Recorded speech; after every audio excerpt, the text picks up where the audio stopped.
Good afternoon, and welcome to our November webinar, a collaborative presentation by the Parent Training and Information Center and the Recruitment Training and Support Center at the Federation for Children with Special Needs. My name is Janie Kreco, and I am the Training and Support Specialist at RTSC. Our technical producers today are John Sullivan and Renee Williams. Today's webinar is Universal Design for Learning, the Basics. Our presenter today is Scott Lapinski. Scott is a third-year doctoral student in Curriculum and Instruction at Boston College. During his time at BC, he has worked with Richard Jackson on issues related to inclusion, accessibility, and universal design for learning, as well as becoming a LEND Fellow. And LEND stands for Leadership Education in Neurodevelopmental and Related Disabilities. Prior to this time, Scott worked at CAST as a research assistant and as a fourth grade teacher. During the webinar, please type your questions in the toolbox and feel free to engage with other attendees. We will leave time at the end of the hour to address the questions. If your question is not answered live, please send us an email and we will do our best to follow up with you. If you are interested in learning more about the Federation, please go to our website at www.fcsn.org and explore all the different programs, including how to volunteer to become a special education surrogate parent or attend one of the many trainings presented by the Parent Training Information Center. Scott, thank you so much for being here. Thank you very much for having me. I appreciate the opportunity. I was glad to hear that I was given the opportunity. I worked with a few people from the Federation when I was a LEND Fellow, and I've always come away so impressed. So I'm very happy to be here. So just so you know a little bit about my own background, Jeannie had mentioned that in the beginning, and right now I'm at Boston College, and I'm working with Richard Jackson on issues related to universal design for learning, which we'll talk about today, inclusion, and really working with students with disabilities more generally. Prior to that, I was at CAST. CAST is the Center for Applied Special Technology, but I believe now they just go by CAST, and that's an educational nonprofit. And that'll come up a lot in this presentation because they were some of the forerunners in universal design for learning and what that means and how that relates to accessing the general curriculum. So in this presentation, I'm really going to be going through my take on UDL. So there's lots of language out there about what UDL is, and there's lots of different takes on it. I mainly go back to the CAST version, so I will be going back to that today, and I'll be framing it a little bit through my own interests. So as things come up, there are probably going to be lots of questions. I'm going to leave some time for that, but please be sure to ask them, and I'm willing to follow up as well afterwards. I know that Janie mentioned in the beginning that you could follow up with them, and I'm happy to follow up as well because I think it's an important topic. So in terms of, let me see, there we go. Okay, so in terms of what we're going to cover today, this is really the basic overview. So we're not going to get into great detail about how to implement it. We're not going to talk a great deal about what it means in terms of specific classrooms. So we're not going to contextualize it in that way. We're really going to go through kind of a basic overview and thinking about what it is as a concept, why you need it, and then going into some of those three principles of UDL that are important. So really the crux of implementation happens around these three principles of UDL. So we're going to talk about what all these things are, and again, it's a very basic overview. And then at the end, there'll be time for questions, and I never guarantee answers to those questions because I never know what you're going to ask. So I will have questions and maybe answers. The first thing is really starting with why do we need universal design for learning? There is no reason why you should care about it just out of the blue. So I want to focus your attention on why you should care and hopefully situate UDL within a broader framework and really think about why is UDL something that needs your attention? Why should you care? So the first thing I want to start with is just this idea of how we understand disabilities matter. So the idea of how we approach them makes a big difference. And why I like this pin, so you can see the pin in the picture on the right hand of the screen, and the pin reads, "Attitudes are the real disability." This is one of the things that I've realized that's really important about how we approach disabilities in general and how we approach, in particular here, universal design for learning. What this pin sums up is this idea of a social lens. And the social lens, as opposed to a medical lens, and I'm not going to get into specifics with that, but I'm going to talk more about the social side. The social lens really goes into this idea that the biggest problem is not that people have disabilities. It's the idea that problems really start with prejudice and bias and environmental barriers that people with disabilities face. It's not so much that people are broken, because no one is actually broken. It's that environments aren't flexible enough. Environments aren't designed well enough to account for all people. And this is a very different approach than some of you might have heard before. I'm hoping everyone's familiar with it, and it's just reiterating. But it could be a different approach. So really, this social approach is important, and part of what this social approach does and says is that all individuals are whole.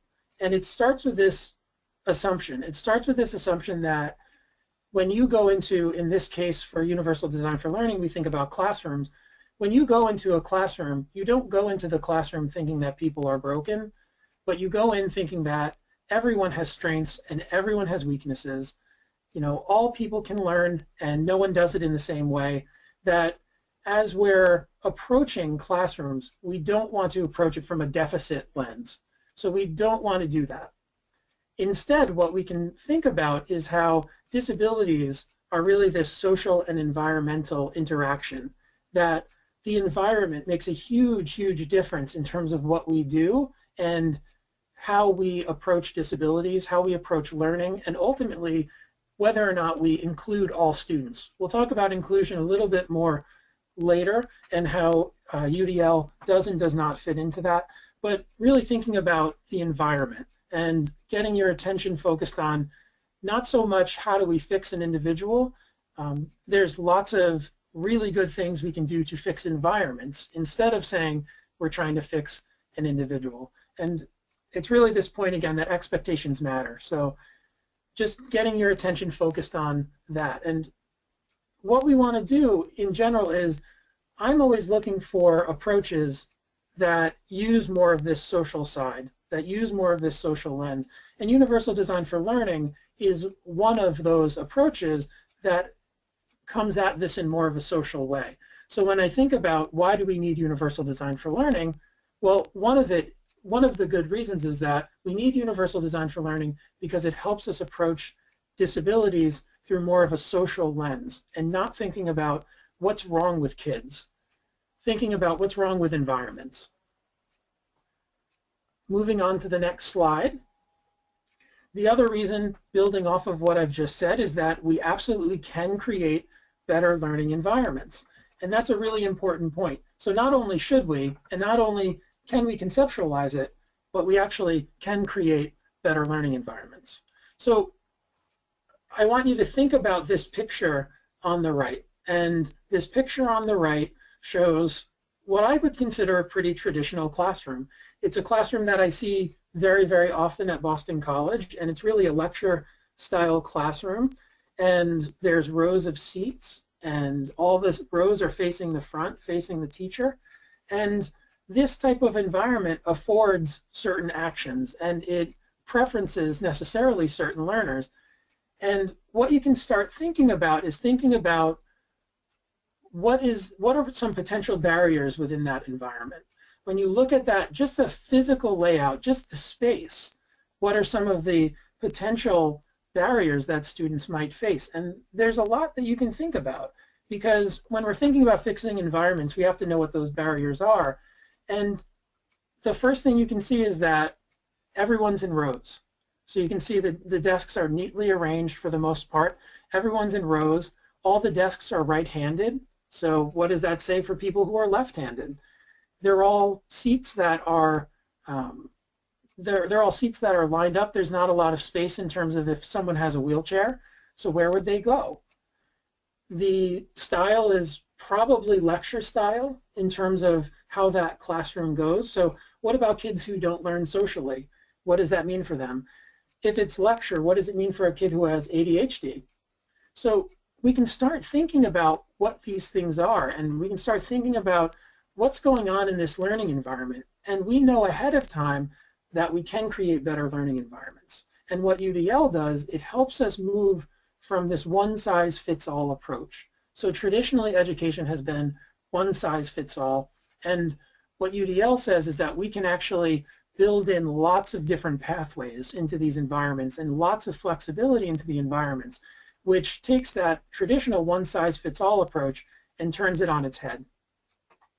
So just a couple points here that you can see listed here. So from a broader perspective, in terms of IDEA and special education, part of why we can make better learning environments and why we have to make better learning environments is that all students need access to the general education curriculum, and they need access to their peers. They need access to what's going on in learning and what's going on in the environment.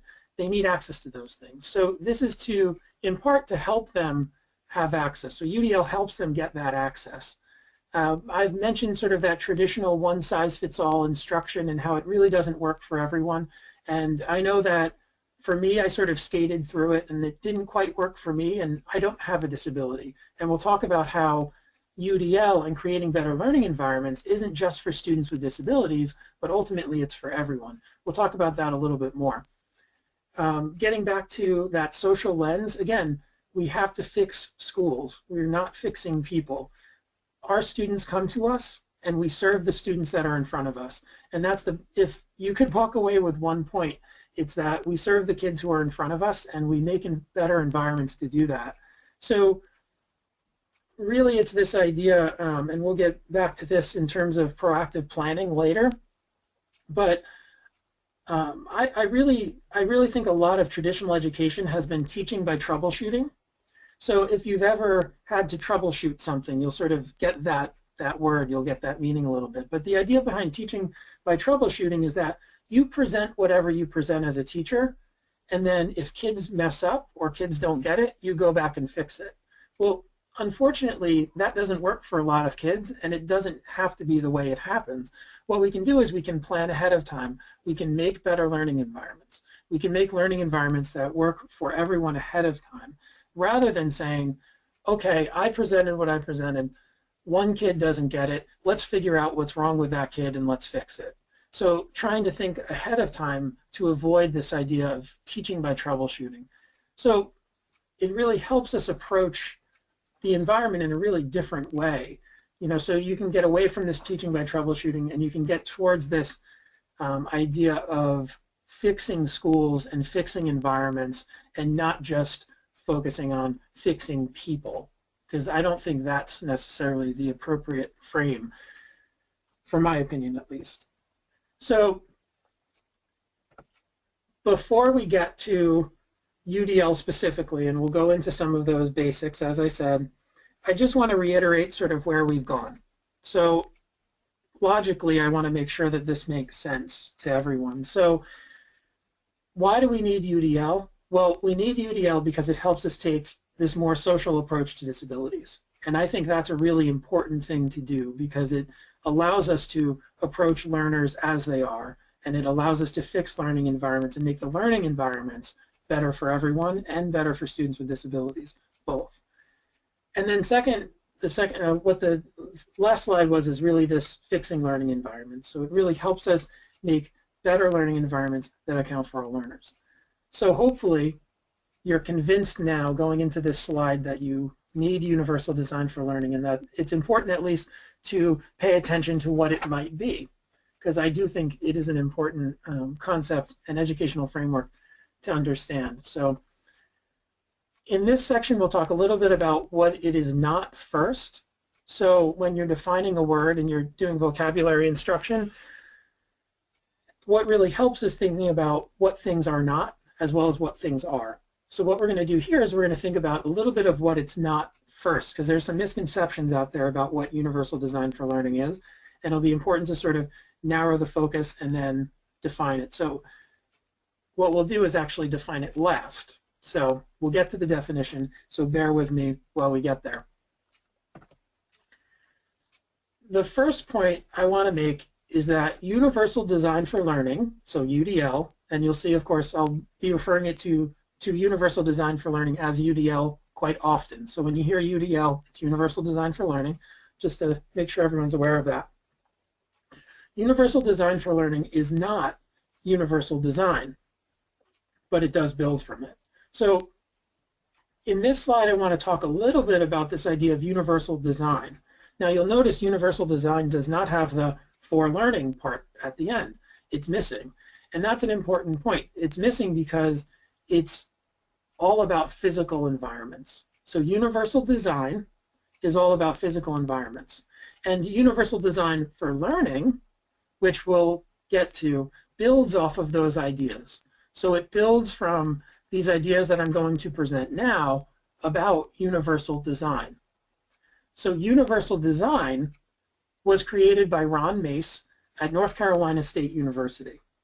And Ron Mace was an architect, and Ron Mace was actually a person with a disability himself. He had polio and he was in a wheelchair because of that. And he did a lot of really unbelievable work around architecture. And he had this revelation. So the revelation actually relates to the picture on the right.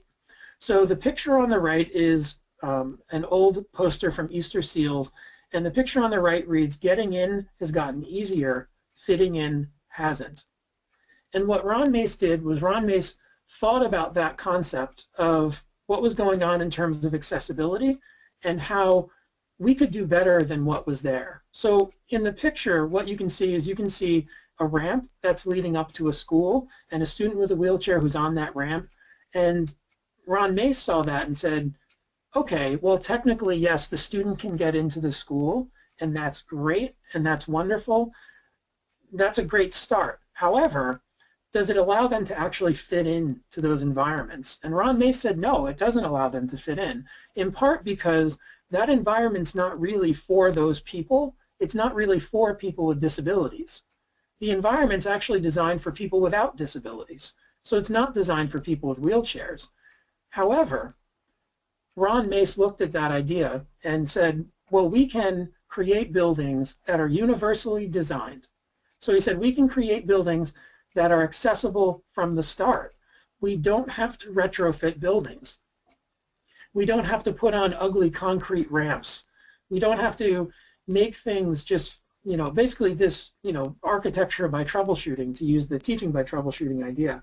So we don't have to do that. That's not something we need to do. What we can do is we can create multiple pathways. We can create barrier-free environments, and we can do that proactively because we know that there are going to be some people in those environments who need the supports.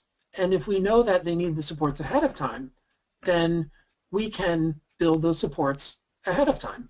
We don't have to wait.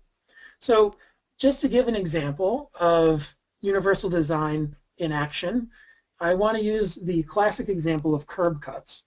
So most people are very familiar with curb cuts, whether or not you know that or not.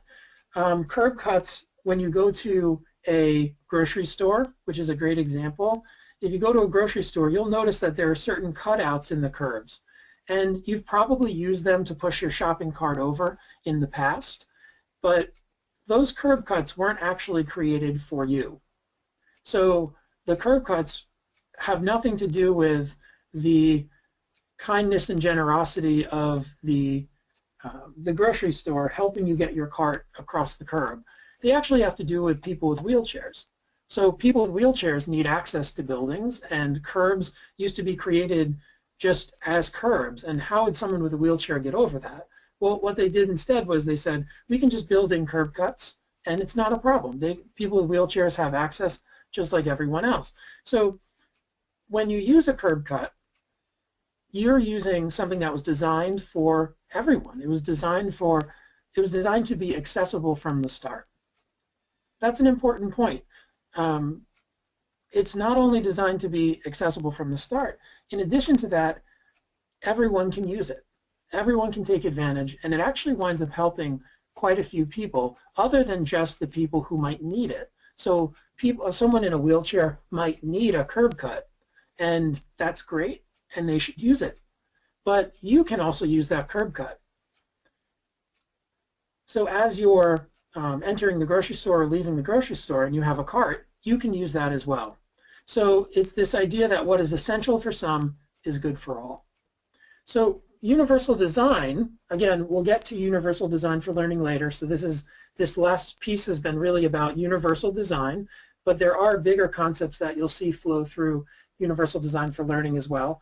So universal design addresses physical spaces. It addresses architectural barriers. And it was created by Ron Mace, and it was a really, really important concept. What it doesn't address is learning environments.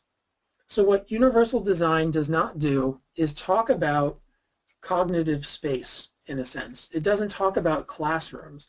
It doesn't talk necessarily about anything beyond really physical accessibility. So physical accessibility should not be downplayed. Incredibly important, needs to happen. However, in classrooms, there's a lot that needs to happen to ensure all students are included beyond just physical space. Physical space, important, but not quite enough. So that transitions us into sort of that UDL idea of universal design for learning addresses classrooms and schools and not just the physical space. So it builds on those ideas. It builds on the idea of creating multiple pathways. It builds on the idea of creating barrier-free environments. And it builds on the idea of proactive planning. So these things are going to be followed through. So it's important to think about them. But universal design for learning is not universal design. They're a little bit different.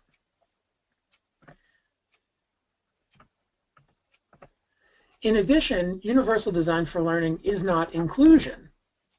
So inclusion is a broader framework, and I want to situate universal design for learning within this broader framework because universal design for learning addresses a very important part of inclusion. But inclusion is very broad. Inclusion includes lots of different things, and you can see this domains and features list from the Swift Center, and I'm not going to get into all of them because this isn't about inclusion per se, but you can see that there are things like administrative leadership. You can see that there are things like parent engagement and family and community engagement. Those things are really important. You know, creating policies and structures around inclusion and around ensuring that all students have an appropriate education. Those are all important things. And universal design for learning doesn't address all of the things in here. Really what universal design for learning addresses is that academic environment, academic instruction part. And it's incredibly important that it's there, and it's incredibly important that universal design for learning plays a role. But you can see there's a lot more things happening within inclusion. So if I started as a teacher implementing universal design for learning in my classroom, that would be important, and that would be a great first step, and that would make a big difference in a lot of students' lives. However, there's broader things around inclusion that still need to happen. So you still need to have inclusive policy structures. You still need to have that family engagement. You still need to have leadership that supports inclusion more generally. So UDL is a part of this, and UDL plays an important role in it because you need academic environments that are effective and that eliminate as many barriers and include as many students as you can ahead of time. So UDL is absolutely necessary, but it's not everything. So you can see here that there's a lot more to inclusion than just an individual practice or just an individual classroom. Really, inclusion is this broader framework that includes quite a bit. So UDL is not specifically inclusion, but it is an important part. Just to reiterate, so part of what I've learned, especially in webinars, is that it's really easy to get lost, so I'm hoping no one's lost. And just in case you are, I'm going to try to go back to some of the key points and revisit some of the key points, you know, especially if you came in a little later, those kinds of things. So I'm trying to go back here. So if it's repetitive, think of it as a good thing in case somebody needs it. So remember that UDL is one aspect of inclusive education. So we looked at a broader SWIFT framework. We looked at their domains and thought about how UDL is part of that broader aspect of inclusive education. We also talked about how Universal Design for Learning, UDL, builds off of this idea of universal design. And remember, universal design is what covers physical accessibility. It looks at physical design of spaces. We also talked about some assumptions, and remember we talked about some social models of disability, really, and we talked about some social assumptions and how we would like to look at initiatives and look at frameworks that are more from that social lens, and UDL does that because of these three things right here, which is one, disabilities lie within learning environments, and that's very much a social approach because it's not looking at fixing the kid. We know that learners vary, so we plan for it ahead of time, and that gets back to this universal design idea and the social idea. And really this other idea, and there's this piece by Meyer and Rose, who are both leaders at CAST, and they were the head of CAST for quite a long time, and I mentioned that I had worked there for a little while, so I know a little bit of that institutional history there, and they know quite a bit about universal design for learning and this point here of designing for the margins. And it's this idea that if we design for the kids who really need additional help and additional supports, then everyone's going to benefit from that. So if you think back again about the universal design, again the physical architecture, physical space concept, we talked about curb cuts, and when you designed curb cuts, everyone benefited from that. You know, so you with your grocery cart benefits from what wasn't designed for you in the first place. So when we build in lots of supports in the environment, then more children will be able to take advantage of those things. And really, UDL helps us build those effective educational environments. And we'll talk about the three principles of universal design for learning, and we'll talk about how we get to start building those environments. So, talking more specifically, and again, some of this we've talked about a little bit, but I think it's important to lay them out more specifically.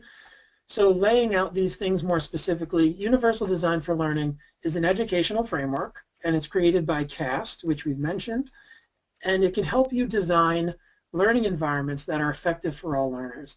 And how does it do that? Well, it does that through proactive planning and revision, removal of unintentional barriers, flexible but challenging learning environments, and multiple pathways to reach any goal. A couple things to focus on within this. One is this idea of removal of unintentional barriers. And I really, really like this language. I love this phrase of unintentional barriers, and I think it's an incredibly important phrase because all learning environments are designed to be effective. However, they're not all effective because many learning environments have unintentionally built-in barriers. So when I'm teaching a lesson and I'm at BC teaching, there are lots of things that I can look at ahead of time as unintentional barriers, as things that could come up and might be issues and might be problems. So hopefully it's not, hopefully I can eliminate those ahead of time, and hopefully I can get rid of as many unintentional barriers, because we don't intend to, I don't know any teachers who intend to leave out students or who intend to exclude students. But there are lots of unintentional barriers that we can look at. And there's this whole framework of universal design for learning and the UDL guidelines. So there's these UDL guidelines that help us look at what those barriers could be. So it really helps us remove those.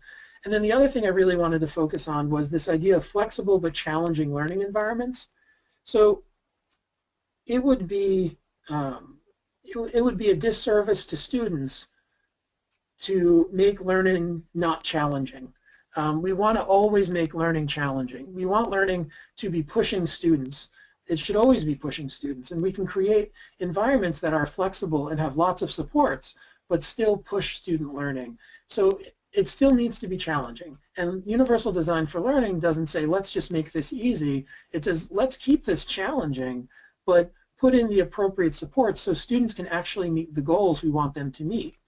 So Universal Design for Learning uses these 4 things that I've just discussed and mentioned to help design these better learning environments. And it helps us move away from that one-size-fits-all traditional environment that we saw in the beginning. So we saw a picture of one of those one-size-fits-all type environments that really would serve certain students, and serve certain students very well, but not serve all students. So one of the things UDL does is look at these 3 key principles, and it designs with these 3 key principles. So there's provide multiple means of representation, provide multiple means of action and expression, and provide multiple means of engagement. So before we get there, I just want to more specifically define Universal Design for Learning. So one of the things you'll notice is that the Universal Design for Learning definition that I've chosen is from the Higher Ed Opportunity Act of 2008. And the definition itself is provides flexibility in the ways information is presented, in the ways students respond or demonstrate knowledge and skills, and in the ways students are engaged. That'll get back to the 3 principles that we'll look at in a second. And reduces barriers in instruction, provides appropriate accommodations, supports, and challenges, and maintains high achievement expectations for all students, including students with disabilities and students who are limited English proficient. So again, I'm hoping this definition is familiar in terms of what we've discussed, and nothing is confusing about it, just because I'm hoping we've talked about it. But this gives you a specific definition to work from in terms of Universal Design for Learning, and I think it's actually a pretty darn good definition because it gets to the 3 principles, it gets to the social lens, it gets to the challenging idea, the proactive idea, the essential for some, good for all idea. So I think it's actually a very good definition, and I just wanted to highlight some of those terms for you, and you can go back to those terms and just look at, flexibility, barriers, accommodation, support, challenges, and high expectations for all. So this is your specific definition for those of you who need something more specific, and many of you do. So moving from this very specific definition, I want to talk about the 3 principles of Universal Design for Learning. And the reason I want to talk about these is because what this does is help you know how to implement Universal Design for Learning. And just based on that definition, it can seem very broad and overwhelming, but I assure you that it's not as broad and overwhelming as it seems. That actually it can start very small and it can start very specifically, and part of what helps us get there is these 3 principles. So just as an overview of the 3 principles, the graphic itself that I'm using comes from the book Universal Design for Learning, Theory and Practice. And that book is actually available for free online. So if you want a paper copy, you have to pay for it. But you can actually search Universal Design for Learning, Theory and Practice. You can make an account. It's actually a book through CAST. You can make an account and sign up and get all access to these graphics and a lot more right now. So you could do that as a resource. And that's where this particular graphic comes from. And what this graphic is showing is really how we got to the 3 principles. How did we get to understanding what might be barriers and what we might design for? So when you look at these 3 brain networks, these brain networks were one particular take on the learning brain that CAST had developed and developed quite well. And it looked at, as learners and in learning, what do we do? Well, one of the things we do is we have this affective network. And this affective network is really this emotional side of learning, and it's this idea of how learners become engaged and how they stay motivated. So when you think about your own learning, and you think about times when you've enjoyed learning and you've liked to learn, that actual engagement is very important to the subsequent learning. So there's lots of good research talking about engagement and how important it is. And universal design for learning breaks that apart and says, actually, that's supported. We do need that, and we can plan for that ahead of time. So thinking about one is this affective network, and we'll look at what that turns into, which it turns into provide multiple means of engagement. So we'll get into that specifically. Then we also have this recognition network, and this recognition network is really about this input of information. That information has to come into our understanding, and we have to perceive it and see it and sense it, and then we have to comprehend it. So we have to integrate it into what we know and what we've learned. And so it's not just getting excited, it's not just seeing it, it's really comprehending and putting it all together. Oh, excuse me, just hit my microphone, sorry about that. So it's really about affective networks, then this recognition network, and then the last network, which makes up the third principle, is this strategic network. And the strategic network is the fact that when we learn, we act on our learning. So we don't just we don't just perceive it, and we're not just passive recipients, but we're constantly asked to perform tasks and act on those tasks. So what I'd like to do now is look at those specific principles. So you'll notice these slides will be very similar, and purposefully so, because the guidelines themselves, the Universal Design for Learning guidelines, which you see featured here on the right, they are fairly specific. With that said, you can use them how you need to use them. I really like sort of analyzing lessons and thinking about what kind of barriers might be there, and these help you get there. So there's some structure here within the three principles that you'll see. So provide multiple means of representation builds on this idea of the recognition network. So getting back to those brain networks that we just talked briefly about. And within the recognition network, that's really, again, that information coming in. So in learning, we have to perceive information. So if you're thinking about your experience right now, so you're thinking about your experience in this webinar, you are perceiving information in an auditory way, primarily. You're also looking at slides, so there's some visual there. So there's some perception that has to happen. There's also the interpretation of language and symbols. So in learning, we're constantly hearing and talking and discussing and dialoguing. We have to think about those symbols ahead of time. We have to think about what's going on, what symbols are we using. So for instance, within this one, I assumed people wouldn't be familiar with the three letters UDL. So I've tried to say Universal Design for Learning and say what that acronym meant as many times as I could to help you understand what that means and what that is. And then finally, in learning, we're also comprehending information. So we're bringing in information, we're integrating it into our schema and our background knowledge.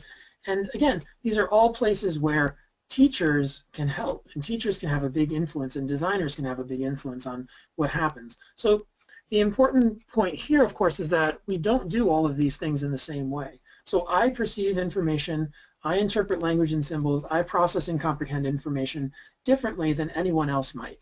And there's some similarities there too, but at the same time, we know that there's going to be differences in some of these areas. So ahead of time, before I enter a learning environment, before I think about a learning environment, some of these things are going to be different, and I know that. So why not plan for that? Instead of teaching it however I want to and then accounting for it later, I can plan ahead of time for the for how learners are going to be different within these areas.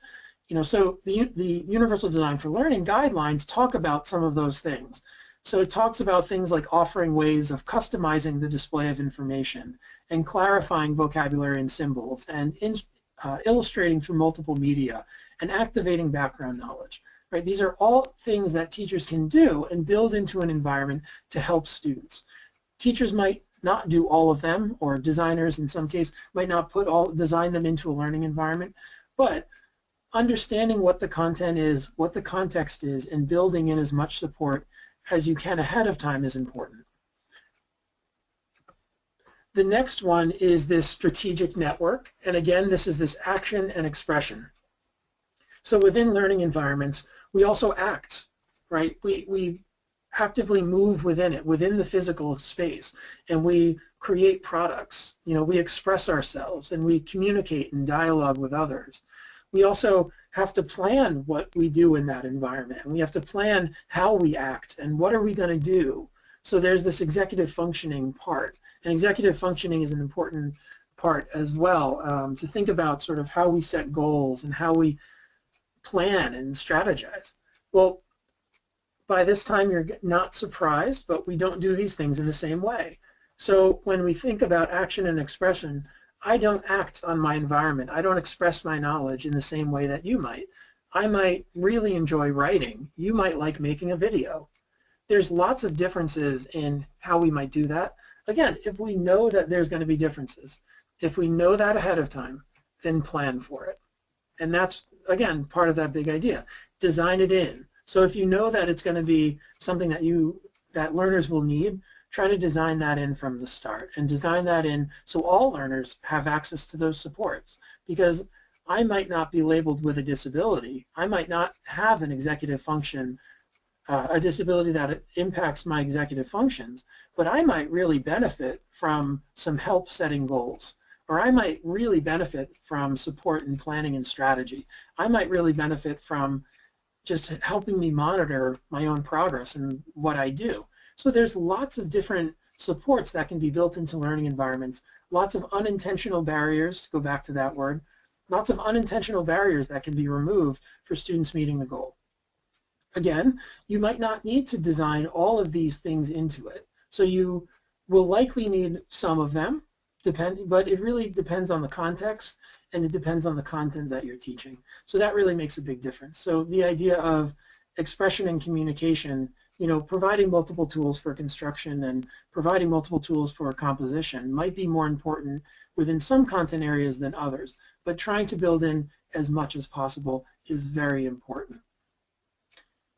And the last one, which was the first one in the initial graphic I showed you, but I'm doing it here just because it's the last principle in the guidelines, but it's by no means less important. It's actually incredibly important. So providing multiple means of engagement is a very important guideline, because learning is emotional and learning is affective.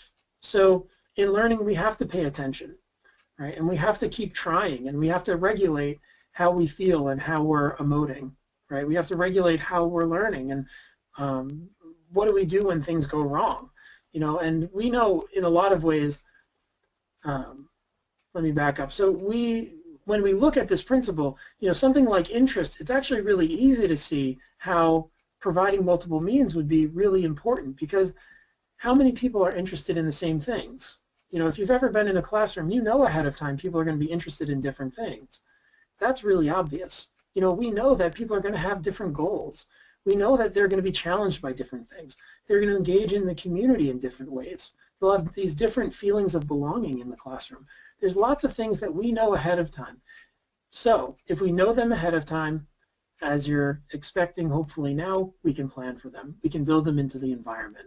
So we can do things like optimizing choice and autonomy. We can heighten the salience of goals and objectives. We can try to foster collaboration and community. That's social learning, those aspects of learning that are more social. So we can do those ahead of time. So we're approaching the end of the actual content here, and what I want to do is just sort of a quick review to make sure that concepts were fairly clear. I know this is a really quick basic overview, but I do want to make sure that the concepts are clear enough and that we're reviewing what we've done. So the first thing we did, we had a quick orientation to universal design for learning in terms of situating it. We looked at why do you need UDL in the first place, and really we have this need for inclusive attitudes, and we have this need for inclusive frameworks that approach learners through more of a social lens. So UDL helps us do that, and UDL helps us build these more effective learning environments. We then talked about what universal design for learning actually is. So we talked about their relationship to universal design, and you'll remember that universal design itself is for physical accessibility. Universal design for learning takes that a step further and talks about learning environments, so classrooms and schools. It talks about learning and physical. It talks about all of it. So it builds off of those ideas. And then we talked a little bit about how universal design for learning is important to inclusion, but inclusion is this broader framework. And it's important to think about inclusion in a more broad way. You'll notice that within the guidelines that I showed you when we went through the 3 principles, there weren't things like family engagement. So family engagement is key. It's very important to inclusion. That's not necessarily within universal design for learning. So we have to think about a broader framework of inclusion as well. Then we talked about some of the aspects of universal design for learning. So we went through unintentional barriers and challenges and flexibility. And then we gave you a specific definition of universal design for learning from the Higher Ed Act. So we talked about that. And then, of course, we ended with the 3 principles of universal design for learning, which help you actually put these ideas and this framework into practice. So at this point, we're about 45 minutes in, which is where I was hoping to be when we got to questions. So I'm, I guess, opening it up for questions. Thank you for listening to the content. I know there was a lot for 45 minutes, so that was very quick. So I'm hoping for some questions. Thank you so much, Scott. And we do have a few questions that have come in and some comments. But one of the questions I think that you hear all the time after your basic orientation is for some examples in the classroom. And I know that's a huge question. And someone also asked, is there a place to go to get those examples, a resource page or something on the internet where they can look for examples on how to implement UDL in the classroom? Absolutely. So that's a great question, and I'm showing my screen. So I think I can just go to, so correct me if I'm wrong, I can just get out of the presentation and go to a website, right? Yes, you can, Scott. Okay. Let me do that then. Just everybody know that he's going onto the internet. I'm entering the foray of the internet. Right. We'll see what happens. So one resource that I'll show you is on the National Center for Universal Design for Learning. So hopefully you can see this now on my screen, and it's the National Center on Universal Design for Learning. And one place to go for incredible resources, and I love the resources here, are within these UDL guidelines. So if you search through the National Center on Universal Design for Learning, you get to the Universal Design for Learning guidelines, and I'm going to show you really where I love to look for examples. So if you click on an individual principle, and I know this is clicking down quite a few times, but when you go into an individual principle and you go into checkpoints, let me increase the size here so you can see it really well. Within an individual checkpoint, there's these tell me mores. And what you can see is these are specific examples of how you might be able to actualize these universal design for learning guidelines. So if you're thinking about offering ways of customizing the display of information, so you're thinking about that first principle that provide multiple means of representation, you can go into these guidelines and look at and see, okay, well, if I display information in a flexible format, I can think about things like size of the text, of graphics, of graphs, of tables. You can think about the color. You can think about the speech, the sound. And within this, and I'm just going to zoom back out so I can go back up, within each principle, there are examples on every single guideline.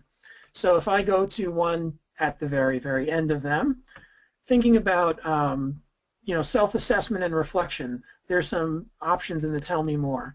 Thinking about optimizing motivation, and I'm zooming in again so you can see it, and thinking about optimizing motivation, there's some suggestions here on specifically what to look for. So for me, the biggest thing is going back to the Universal Design for Learning guidelines, because I think those are by far the most practical articulation of what universal design for learning is and how you can approach finding some of those barriers, how you can approach finding really where you can look at some of these things.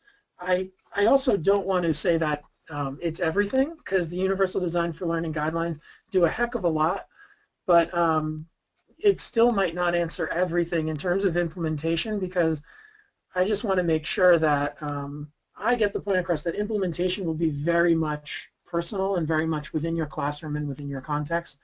It'll be within your school. But the Universal Design for Learning guidelines are a really, really nice place to start. So, so again, that's the Universal Design, National Center on Universal Design for Learning, and then the Universal Design for Learning guidelines. And then you can click through the guidelines and see some of those examples within checkpoints.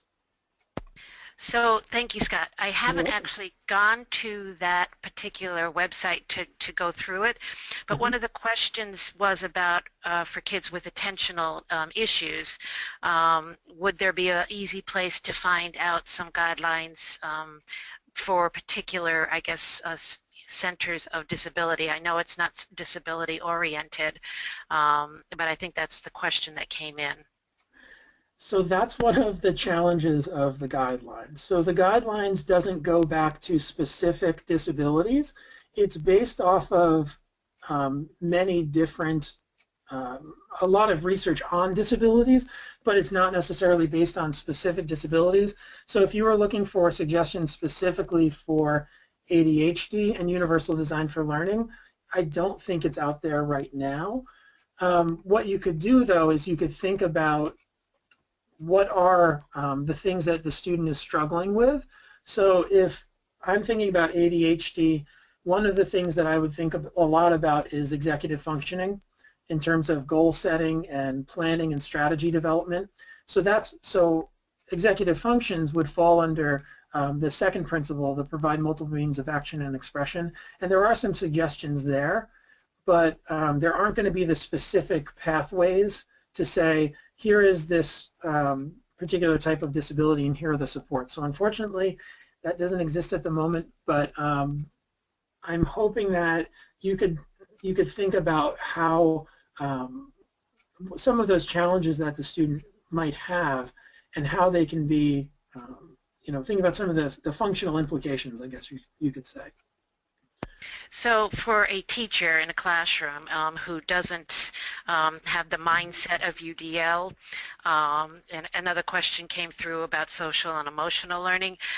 As you were scrolling through, I could see a lot of places that were very good for kids with social emotional issues, but it was under different topics. So for someone who doesn't have that theory under their belt yet, what's a quick way to kind of get that theory in mind? Because it is kind of a mindset about thinking about things.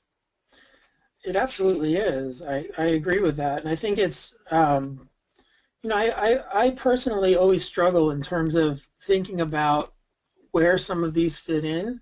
And the guidelines do a lot, and the guidelines go a long way.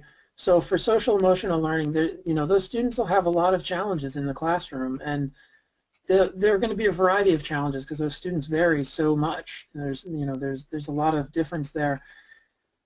The guidelines are going to be hard to find that in. I would say the biggest thing for me is thinking about what those students would need and how to create a classroom culture that really does help those students and helps those students understand the classroom and understand their expectations and feel safe and sort of have threats minimized and thinking about those things ahead of time and using the broader ideas around flexibility and challenges to think about, well, okay, how are those students presenting themselves to me and what can I do to help them ahead of time is really the important part. And UDL doesn't get into as much specifics on disabilities, which can be a little harder. It's based on it, but it doesn't make those specific links. But there's a lot of incredible resources out there on social emotional learning, and I know I've looked into a lot of them myself just because that's one of my own interests. But there's not going to be as much on specific disabilities, and that was in part intentional on the part of CAST in creating Universal Design for Learning and thinking about learning in a more broad way and not thinking about specific disabilities, but having those disabilities play into the larger environment. So again, I'd really come back to that idea of what are they struggling with? What do they need help with? You know, what things can help them, and building those things in ahead of time, building those things in for the student before they get to the classroom, as opposed to building them in afterwards and only that student can access them, but really having those high expectations and building in those supports for everyone. So I'm not sure if that, I know I'm kind of skirting the question in a way, but there's not a lot of very specific guidance on disability, specific disabilities, unfortunately. And I think part of that comes from the fact that we have not really approached a lot of the problems from a school climate type of look at things. But that's what I was struck with when I was listening to you, is it's really about school climate, and to teach, take the margins and apply it to all kids in the classroom. I like the idea of that. But it's a different way of thinking about things, because we're so used to, you didn't say risk management, I forget what the phrase was that you used, but you're kind of not being proactive, you're reactive more in teaching these days. So it's a paradigm shift, just like we're asking a lot of schools to do these days, to change up their big look at how kids are being educated. Absolutely, and I think that if everyone walks away with that same point, I'd be very happy, just because I think you hit the nail on the head, which is that the way we've sort of traditionally done things has worked for some kids, but for some kids it hasn't, and it's really making this shift to a school culture and making a shift to a broader framework that allows us to approach all learners and allows us to approach all learners ahead of time, and not just through sort of a teaching by troubleshooting kind of approach. Troubleshooting, that was the word I couldn't remember. Okay, so we have 3 more minutes if anybody has any last questions. And this has been a real eye-opener for me, Scott. I know I've kind of focused on safe and supportive schools, which is really for a particular substrata of population. And this kind of looks at it differently around kids, all kids, whether they're on the margins or right in the middle of the norm. And I really like it. And so as I say, we have a couple of more minutes if anybody has some last questions. And if it comes to you later on today, just either email me or Scott. Scott, do we have your email that's available? And if you want to, I can send it out when I send out the PowerPoint. Yeah. And that would be great. You can absolutely send out my email. Yeah, absolutely. Okay, good. And then if anybody has any particular questions that they want to address to you, they will have your email. Absolutely. Yeah, I'm happy to answer any questions. I'm always happy to have the conversation. Okay, great. Well, I don't see any more questions coming in. Do you, Renee? No? Okay. So I think what we will do is say goodbye. And again, thank you so much, Scott. Everyone really appreciated that here. And hopefully I'll see you all next month. And have a good Thanksgiving, everyone. Alrighty. Bye-bye. Thank you.